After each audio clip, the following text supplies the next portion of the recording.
playing Esper Dragons. So Kyle making his way through the bracket. I'm not sure about the update on Brad Fallon playing Gruner Dragons versus Alex Zarowski. And it looks like I've just been informed that Brad is up again with his Gruner Dragons deck against Jeskai Token. So we have more on that. We'll let you guys know as Mullen's going to sacrifice a 1 to update to get a force, go down to 19. Elvish Mystic, so a little acceleration to start. Very important for Collins. He's got to get ahead of schedule here. Get his defenses set up and then start attacking with something. Heroic decks typically prey on mid-range strategies that are green-based like this. And this one doesn't have a ton of removal. Does have a card like Valor Stance, does have Dromoka's Command. But Collins doesn't have a ton of removal as Ross is just going to pass the turn back. Don't see no turn 2 play from this deck very often, though sometimes we have seen players opt to, say, play something on turn 3 with a Johnny's Presence or God's Willing in hand. I know Monastery Mentor right now in Ross's hand, and that could be the game plan here. A slower hand, replays this, hopes that it sticks, and then goes crazy. We've seen him do that before in this matchup against Chris Anderson earlier today. And that was a matchup where he went wide against Whisperwood Elemental, which is very impressive. Collins does not have that card. He has Sorok the Hunt Caller as his curved topper of choice alongside Dragon Lord Ojutai. And I think that card may actually be more powerful in this matchup than Whisperwood Elemental because Ross is allowing Collins to develop his board. Well, what Monastery Mentor is going to do is it's going to force Collins to have, number 1, an untapped white source, and 2 Dromoka's Command. Because this needs to be taken off the table. We saw what this did against Chris Anderson. This thing gets out of control real fast. Yes. Additionally, if you don't take care of it right now, the chance for Ross to have a protection spell for it, God's Willing and Johnny's Presence, is very high. The door shuts very quickly. Yep. And Collins with 2 copies of Glare of Heresy in his sideboard as well as an answer right now on top of Dromoka's Command, but I do not believe he has untapped white mana, and I'm not even sure he has one of his responses. Yep. He has a Hornet Nest. But that's something that Ross will be able to go wide around. Yep. If Ross was on one of his heroic big creature draws, make a large Hero of Heroes, maybe that would cause a problem. That's not the case. So Merriam gets to untap with a Monastery Mentor, and now we get to see what he can do. He'll start with a Temple of Plenty. Keep in mind, Ross also sideboarding 2 copies of Aqueous Form, which is another way for him to circumvent Hornet Nest. Merriam does have a copy of Seeker of the Way in hand. I think he may have another copy of Monastery Mentor as well. He'll also find a copy of Ordeal of Thassa. He'll play a Seeker.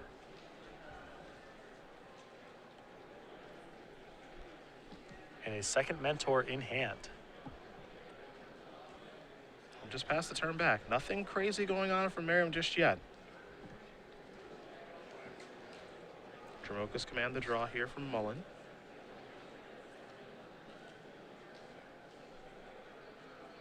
Red zone with the Raptor. Merriam going to go down to 12. No interest in blocking here. There is a forest. We'll see how Collins decides to use his Dromoka's Command. But his hand is also pretty good. He's got Fleece Mainline, Dent Protector, and Dragon Lord Ojutai. All very, very powerful cards. I really like casting Dragon Lord Ojutai here. Get to work. Just got to start attacking. You got a Hornet Nest, locking up the ground for the time being. You don't have as much time as maybe you think you do. And with Ross having a mana up and probably with the ability to hold up a mana for the rest of the game, it's going to be challenging to trip him up that badly with a Dromoka's Command if he has any of his protection spells. Well, Collins agrees with you. It's time to go to the air. Time to try to get this game over with while the ground is starting to get locked up a little bit with the Hornet Nest and the Death Mist Raptor. Perhaps some chump blocking can be done by the Elvish Mystic too. But now Merriam is underneath pressure. And now he's got some thinking to do. Yeah, he may need to just cycle one of his 1 mana spells right now just to get something into play. He's at risk of dying with a bunch of stuff in his hand.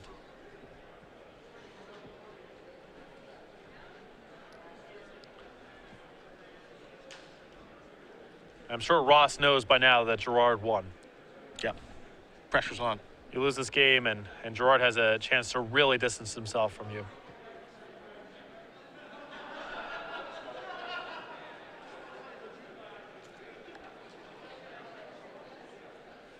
Merriam certainly representing a 1 mana effect here, perhaps the Johnny's Presence.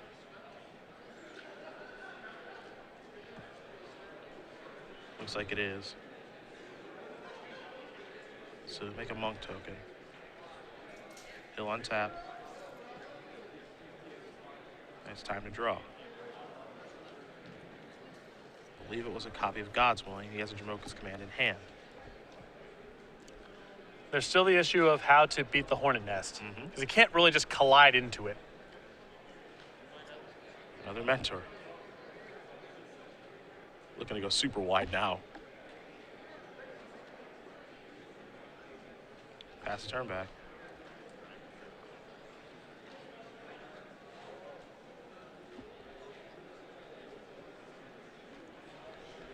Mullen will draw. Surak.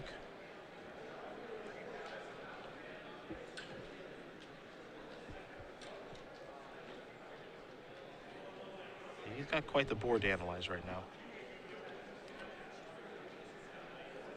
Part of the problem is that there's not a lot to be gained on the ground right now because Ross has some flexibility to chump block. Collins can send into the Deathness Raptor if he anticipates he's not going to need a block on the way back, but Ross with 2 copies of Monastery Mentor can crank out chump blockers for a while. Yeah, that's not too hard. So at that point, you're basically looking at what's going on in the air, and I think there may be an argument here for just trying to get Dragon Lord Ojutai in once this turn and possibly next turn backed up by Dromoka's Command to get to exactly 11. Does get complicated because Ross has Secret of the Way in play, and he may gain some life along the way. Dragon Lord Ojutai comes in. Gonna look at a couple of cards. Hornet Nest is the card that is selected there by Mullen. So you see the hand here for Collins. Another copy of Hornet Nest, Surak, Dromoka's Command, Den Protector. And I don't think Collins really wanted to tap low for Surak this turn because it couldn't attack and doesn't offer that much defense. But being able to play another Hornet Nest and leave up the mana necessary for Dromoka's Command, this is a solid place to be. This is not bad at all. Now the question is, how crazy can Ross go this turn? Because he hasn't done anything insane yet. Now, drawing a copy of Dromoka's Command this turn is interesting. Ladies and gentlemen, I'm looking for Zechariah Zoke. Zechariah Zoke, report to the stage, please.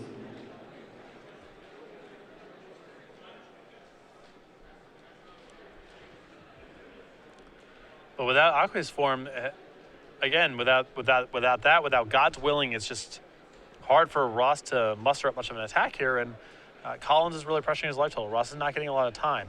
When we saw him beat this deck earlier during the Swiss rounds, because of Secret of the Way and just sort of a slow clock on the other side of the table, Ross had a lot of time to get something going. And Collins, in the absence of really being able to interact with Ross's board very much, is doing the next best thing, which is try to kill Ross while your defenses are set up. And it looks like Collins may be able to do just that. Yeah, this is interesting because Ross has 2 copies of Dromoka's Command in his hand, the ability to cast both. So you can say Dromoka's Command has my Seeker fight your Dragon Lord Ojutai. Prowess will work out well for me. And then I get to gain 4 life. But Ross doesn't want to have the fight on his turn. He wants to have the fight on Collins' turn. So I think we're going to stop in the upkeep. Here's Dromoka's Command. Fight there. Triggers. So Seeker of the Way is going to go after Elvish Mystic. It very clearly cannot go after Dragon Lord Ojutai right now. And not allowed to be gained by going after the Deathness Raptor. And Collins may have need for mana.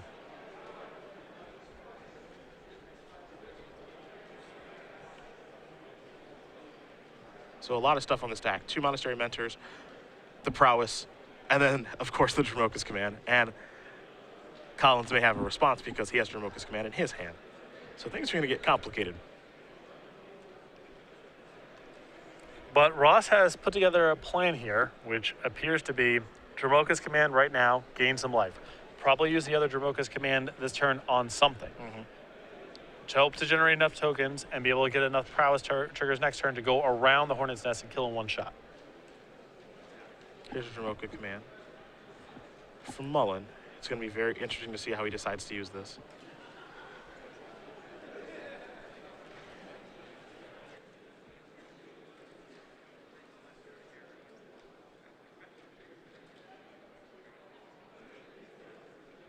So it looks like we're going to have a fight with Deathness Raptor and Seeker of the Way. And this is with the prowess trigger still on the stack. So were this to resolve, Ross would not gain any life. And I believe the +1/+1 counter on Dragonlord Ojutai. It makes sense for it to be Dragon Lord Ojutai because you shut off Ross's life gain, and then you have 6 points of damage coming across in the air, which is exactly lethal. All right, third Dromoka's command. Yes. There. Yeah, so Mullen's Dromoka's command was Raptor Fighting Seeker, +1/+1 on Dragonlord Ojutai. We were having a ball. We'll see what Ross's second Dromoka's command is here. He had to take one. He also doesn't want to forget those triggers from Monastery Mentor and everything else that's happening right now. Because there is a lot.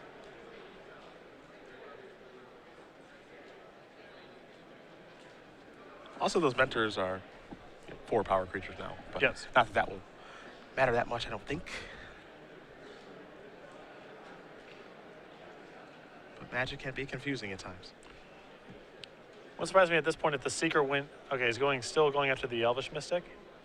I thought there was a chance that he would go after the Death Mist Raptor because the Mystic is tapped and the Raptor, I guess the Raptor will die anyway in the exchange with the other Dromoka's command, so it's all the same thing. Yep. And that leaves Collins with scant few blockers here. Yeah, what's important here is that Ross is gaining a lot of life. Because he gets to kill the Mystic, gets to deal 4, gain 4, and now this is going to resolve, and it still has lifelink.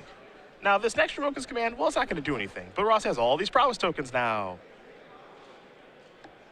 And now he's got 7 eligible attackers next turn against 3 blockers, only 2 if Dragon Lord Dromoka attacks. And who knows how many spells, because the trick to be able to get through all of this nonsense with Hornet Nest is you have to go wide against it. Yes. And he has to go super wide because once you crack the nest, they're going to kill you on the way back. It's one shot or nothing. Yeah. Now, what's made this game really interesting, and the thing I've been thinking about for a little while here is, was there ever an opportunity for the Hornet Nest to be able to fight with Dromoka's command? Give it a +1/+1 counter and have it fight one of Ross's big creatures so that he's forced to crack it, split a bunch of bees open and be able to attack that way. I don't know if that ever surfaced. Yeah, I think that Collins was sitting on that Dromoka's command for a very long time, just assuming that the battle was going to be over Dragon Lord Ojutai at some point, and then he would have a pretty firm response. But Ross, with the second copy, has tripped up Collins in a pretty bad way now. And you see there's just a sea of attackers ready to go next turn. The best case scenario is Collins puts together a blocker. Yep. And Ross is at a really healthy life total now. He's 13. And it almost feels like Collins can't stop attacking with Dragon Lord Ojutai, because what are you going to do? I mean, you can't hold down the forces forever there. Ross is going to generate so many tokens over time that Collins is almost pushed in this position where he has to play a short game here. And the longer we go, the worse it is for Ross. I think Collins has realized that. He's going to come across for 6 points of damage. And, you know, this can net a card that helps. But this is one of those classic spots of, I know I can't win by blocking, so I have to try to attack. Yep. And attacking might not be good here either. Good enough to win the game, but he's got to give it a shot. Brad Fall and Alex Zorowski are going to game number 3, Green Red Dragons and Jeskai tokens. That'll probably be our last match. Though this one could take a little while longer.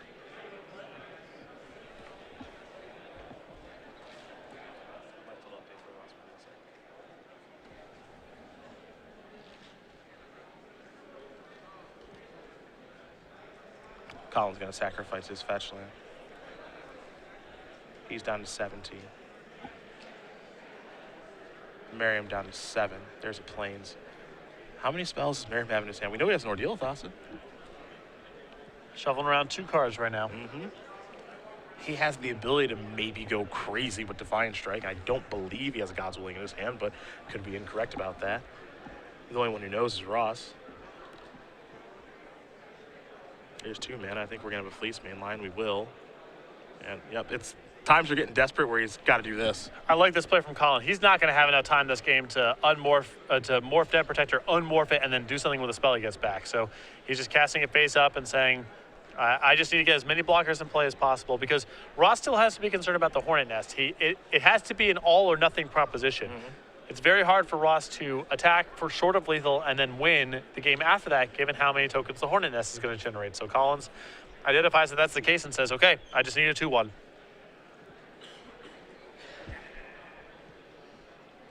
We're in Merriam's upkeep.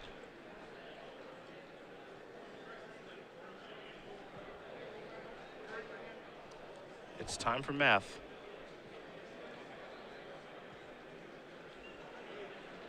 If it's God's willing, he gets slightly more damage by God's willing a Monastery Mentor to green because all of Collins' blockers are green.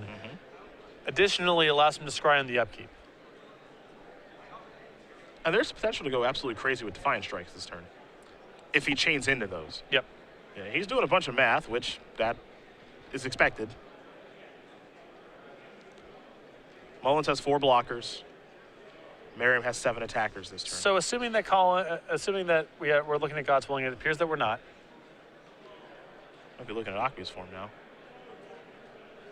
We might be looking at Aqua's form ordeal of Thassa and God's willing. Aqua's form plus God's willing makes it pretty easy because it allows Ross to put those effects on the Monastery Mentor, and that's more damage. He has so much math he has to do. If he gets this wrong, he dies next turn. So if he's able to make the Monastery Mentors unable to be blocked, let's say Aqua's form goes on one and God's willing goes on the other, then you have 1 Mentor token coming through because there's 4 blockers against 5 attackers that are all the same. So you have 5 points of damage plus 3 for each spell you're able to generate. I think what Ross gets to do this turn is make a small attack. I don't think he gets to make a big attack. I think the big attack is next turn. So you go Aqua's form on 1 Monastery Mentor, maybe God's willing the other one, maybe not. Generate a huge board, hope that you get to next turn for the kill. The other thing that he has to be really careful of is he has to make sure that Den Protector doesn't slide through. Yeah. Like, that'd be a really awkward way to lose. So he sort of needs to keep a spell up. Yep. To be sure that he's able to block that on the way back. back. Or Mentor back. Right. Yeah. Doesn't want to goof there because that would be a rough way to go. That text doesn't come up a ton. Scry trigger. That card's going to the bottom real fast. 3 damage going to be dealt past the turn back because the next turn he might be able to do the alpha. Now, for what it's worth, Kyle Mullins could win the game this turn. Yep. Focus command. It's just a Temple of Plenty.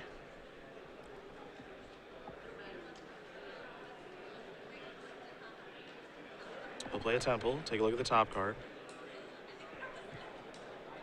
But his hand offers no protection right now.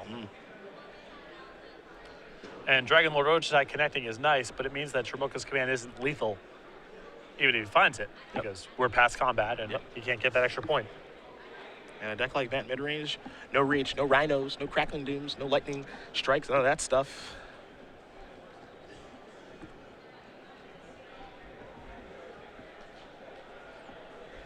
Now putting Merriam down to 1 to shut off that mana confluence, that might change some things. Well, at this point now, I mean, Ross's board is so overwhelming. Last turn, Collins was barely holding onto the board, and Ross has generated several tokens since then and dealt damage last turn. I'm still in agreement with you, though. For Collins to win this game, he can't stop attacking. Yep. And he's not going to stop attacking. Trigger. 3 cards. Glare of Heresy is one of them. The other 2 don't matter all that much. They're just lands. I mean, Collins can hope that this sticks. It's at least some hope.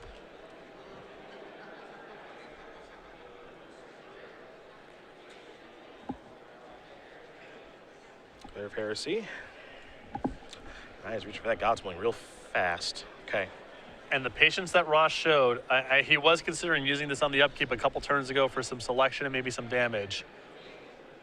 And good thing he held on to it, is the short of it, because I don't think Collins can win now. Top card, bottom card.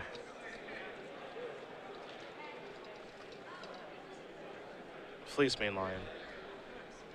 I mean, Ross still has to cobble together quite a few prowess triggers, but That's a trick. Now, he does have Ordeal of Thassa in his hand. He scry the top card to the bottom. It has to be this turn. It's simple. 5 blockers. but remember that mentor comes through uncontested, and it gets an ordeal trigger to boot. So